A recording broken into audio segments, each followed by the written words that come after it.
मित्रों, आज मैं आपको फिर से गवर्नमेंट जॉब के बारे में बताऊंगा। कुछ ऐसे कुछ सूत्र हैं, अगर वो आपके कुंडली पर लागू होते हैं तो निश्चित रूप से आपको गवर्नमेंट जॉब मिलेगी। बहुत सारी कुंडलियां आती हैं। कुंडलियों को ज़्यादातर लोग नौकरी के बारे में पूछते हैं, अपने पुत्र की नौकरी के बारे में, शादी के बारे में, कैरियर के बारे में। तो आज मैं नौकरी के बारे में 2-3 सूत्र ही मात्र बताऊंगा जो कि बिल्कुल अकाट्य है। अगर आपके कुंडली में है और वो अष्टक वर्ग से आधारित है।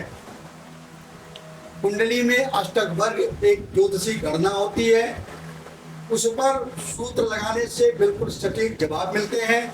बहुत सारे लोग इसी बहाने बहुत सारे लोग हमसे क्वेश्चन भी किए हैं उस पर कमेंट डाल के।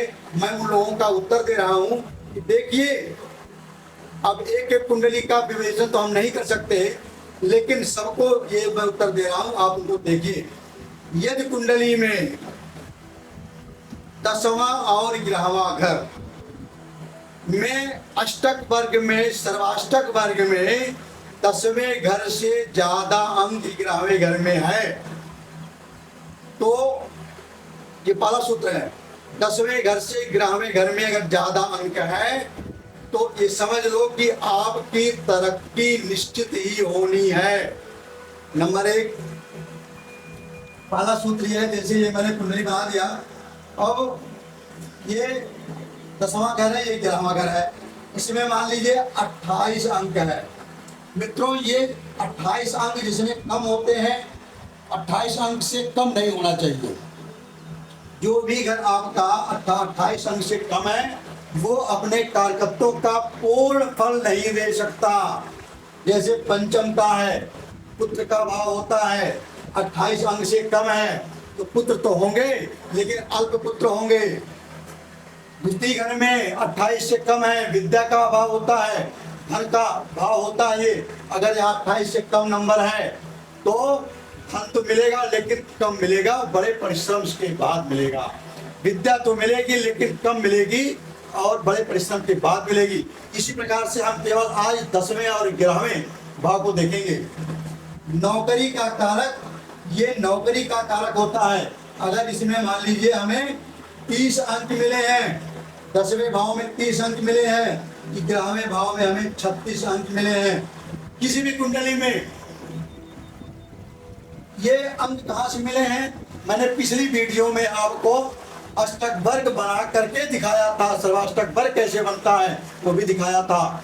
और आपके कुंडली में जब आप अपने मोबाइल पे डाउनलोड करोगे एस्ट्रो सेज वगैरह कुंडली पे, तो उसमें अष्टक वर्ग का एक अलग से आता है चैप्टर, तो वहां से आप ले सकते हैं।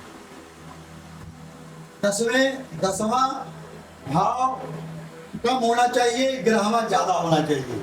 अगर मान लीजिए इसमें 28 से कम, इसमें 26 भी है, इसमें 26 अंक है, ये लगन से है 10वां भी 26 अंक है तो 28 से कम है। लेकिन घबराने की जरूरत नहीं है कि 11वें में आपका 36 है, इसका मतलब आप छोटे नौकरी क्लर्क पद से आपकी नियुक्ति होगी। आगे आप 26 और 36 में बहुत अंतर है, आप प्रशासनिक अधिकारी बनोगे। 28 से ज्यादा जितने अंक होगा उतने बड़े आप अधिकारी बनोगे। ये पहला सूत्र है। अगर मान लीजिए इसमें 26 है या 28 से कम है और इसमें 36 है, इसका क्या मतलब हुआ? 10वें घर में 36 अंक है, 11वें में 26 है, तो इसका मतलब ये हुआ कि नौकरी तो आपकी लगेगी, अच्छी नौकरी लगेगी, लेकिन उन्नति आपकी नहीं होगी। आगे आप यहीं से रिटायर हो जाओगे। कुल मिला के मैं आपसे ये कहना चाहता हूं कि 10वां में अंक बेशक कम हो, बेशक 28 से कम हो, लेकिन 11वें में नंबर ज्यादा होने चाहिए। अगर 11वें में नंबर कम है और 10वें में नंबर ज्यादा है तो वो स्थिति बिल्कुल अस्थायी हो जाती है, आगे उन्नति नहीं दिखाएंगे। पहला सूत्र तो यह है। दूसरा सूत्र है, नौकरी और कैरियर आपकी अच्छी लगेगी या नहीं लगेगी, तो हम किससे देखेंगे? हम देखेंगे शनि से। शनि हमारे आजीविका का कारक होता है, नौकरी का कारक शनि होता है। शनि जिसका खराब है, नौकरी उसकी खराब है। शनि जिसका मजबूत है, नौकरी उसकी मजबूत है। ये समझिए। शनि से 10वां और 11वां पर देखते हैं। शनि जहां बैठा हो, मान लीजिए शनि लगन में बैठा है, या शनि मान लीजिए यहाँ बैठा है चौथे भाव में। अब यहाँ से हम 10वां भाव गिनेंगे। 1 2 3 4 5 6 7 8 9 10। इसमें अगर 28 अंक हैं और इसमें अगर 30 अंक हैं, तो ये शनि से 10वां 11वां हो गया। वही सूत्र जो यहाँ से हमने लगन से 10वां 11वां किया, उसे शनि से भी 11वें अंक में ज्यादा होना चाहिए और 10वें अंक में कम होना चाहिए। अगर शनि से 10वें अंक में ज्यादा है, 11वें भाव में कम है, तो समझ लीजिए कि आपको नौकरी का योग उतना बढ़िया नहीं हो रहा, आपकी नौकरी का योग कमजोर है। तीसरा सूत्र, सरकारी नौकरी के कारक सूर्य होते हैं। आप सरकारी पद पर उच्च प्रशासनिक अधिकारी बनोगे या नहीं बनोगे, एक अटूट सूत्र आप सुन ले। जितने लोग हमें कमेंट में ये कहते हैं कि जरा मेरी कुंडली देखिए, वो मित्र हमारे आप ध्यान से सुन लीजिए कि यदि 10वें सूर्य से 10वें और 11वें भाव में आप देखिए, अब इन सबको मैं हटा देता हूं।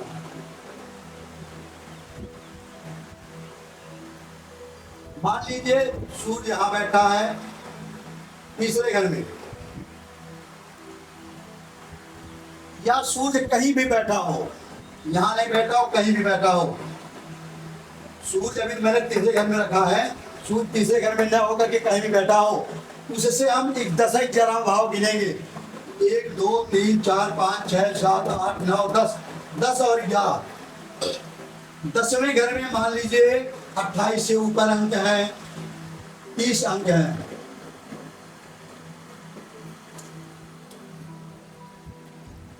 10वें घर में मान लीजिए 30 अंक है। ये सूर्य 10वां घर है, 10वें घर में 30 अंक है और ये 11वां है। 11वें में 38 अंक हैं। सूर्य से आप 10वां 11वां घर काउंट करिए, उसमें अगर 10वें घर में अंक ज्यादा हैं और 10वें से भी ज्यादा अगर अंक 11वें घर में है, तो समझ लीजिए ये सूर्य से 10वां घर ये हो गया। इस नंबर है 28 से ऊपर है, इसका मतलब है कि इनको सरकारी नौकरी अवश्य मिलेगी। और अगर तीसरे से अगर 11वें घर में 38 अंक हैं, 8 अंक ज्यादा हैं, तो समझ लीजिए कि सरकारी नौकरी में ये प्रशासनिक पद जरूर पाएंगे। और वो भी सूर्य अगर मान लीजिए 10 में बैठा है, यहाँ सूर्य बैठा है, और यहाँ मान लीजिए 1 राशि है या 5 राशि है, 1 और 5 में सूर्य बैठा है, तो समझ लीजिए यहाँ से 11वां आप काउंट करिए। 10वें घर में सूर्य का होना, अपने उच्च का होना, अपने राशि में होना, ये बहुत ही सरकारी नौकरी योग के बारे में बता दीजिए। या सूर्य 10वें घर को देखता हो, मान लीजिए सूर्य यहाँ न हो और सूर्य यहाँ भी हो, अब 10वां भाव को देख रहा है, ये 5 नंबर की राशि है, सूर्य की राशि है, अपने घर को देख रहा है, तो भी वही भाव होगा और सूर्य से हम 10वां और 11वां भाव काउंट करेंगे। 10वें भाव में 28 से ऊपर हो और 11वें में लेकिन 10 से भी ऊपर हो, जितना अंक 10 से मिला है।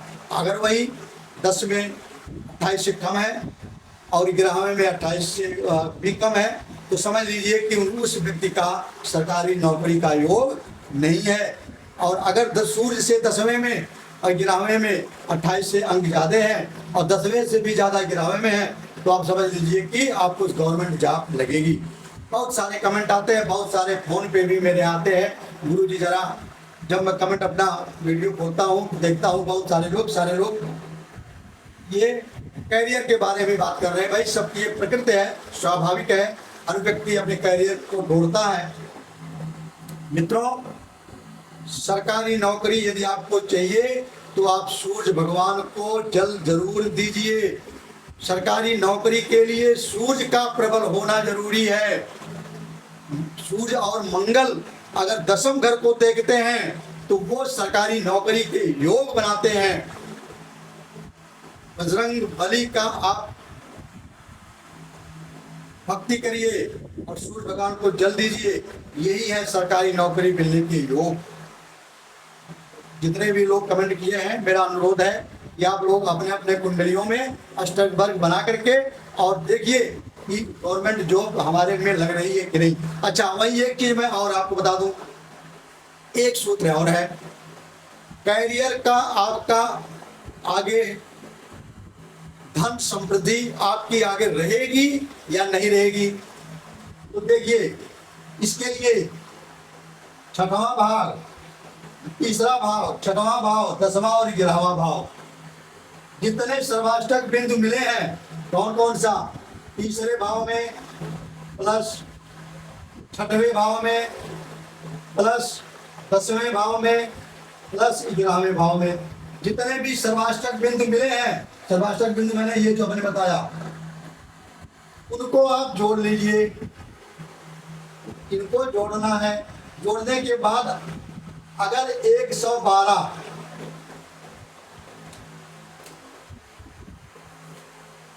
अगर 112 से कम आते हैं,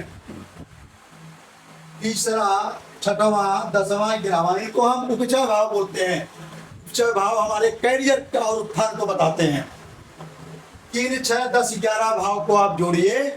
अगर वो 112 अंग से कम आते हैं जोड़ उनका, तो आप समझ लीजिए उस कुंडली में उस जातक को उत्थान आगे चल करके आएगा, तो लेकिन बड़े मेहनत से आएगा और बहुत ज्यादा नहीं जाएगा, नॉर्मल जिंदगी वो जिएंगे। अगर वो भाव ये गिनतियां 112 से ज्यादा आती हैं, तो आगे का हमारा जीवन समृद्धिशाली होगा, धनवान होंगे, नौकरी चाकरी वाले होंगे, नाम जश वाले होंगे। चंद्रमा भी आपके अच्छी जगह होने चाहिए। चंद्रमा 6, 8, 12 में नहीं होना चाहिए, अपने नीच भाव में नहीं होना चाहिए। ये छोटे छोटे सूत्र हैं, सबके बावजूद चंद्रमा का विशेष महत्व होता है। चंद्रमा अगर आपके 6, 8वें, 12वें भाव में हो गए या अपना नीच भाव में हो गए, या चंद्रमा अस्त हो गए, तो भी जानिए कि आपका आगे नाम ख्याति प्रसिद्धि नहीं मिलेगी। तो इन सब के बावजूद चंद्रमा भी मजबूत होना चाहिए। मित्रों, ये सब हुआ। 112 से जितने अंग ज्यादा मिलेंगे उतने ही आप अपने को समृद्धशाली मानना। ये बहुत बहुत सटीक सूत्र है। आप लोग अपनी अपनी कुंडली में देखिए और लगाइए। इसके बाद नहीं समझ में आता है तो आप मुझे कमेंट करना, या मेरे व्हाट्सएप पर मुझे कॉल भी आप कर सकते हो। हाँ, आपकी कुंडली जब मैं बनाऊंगा तो उसका अक्षरफल निकालूंगा, तो उसके लिए हम आपको कैसे होगा वो व्हाट्सएप पर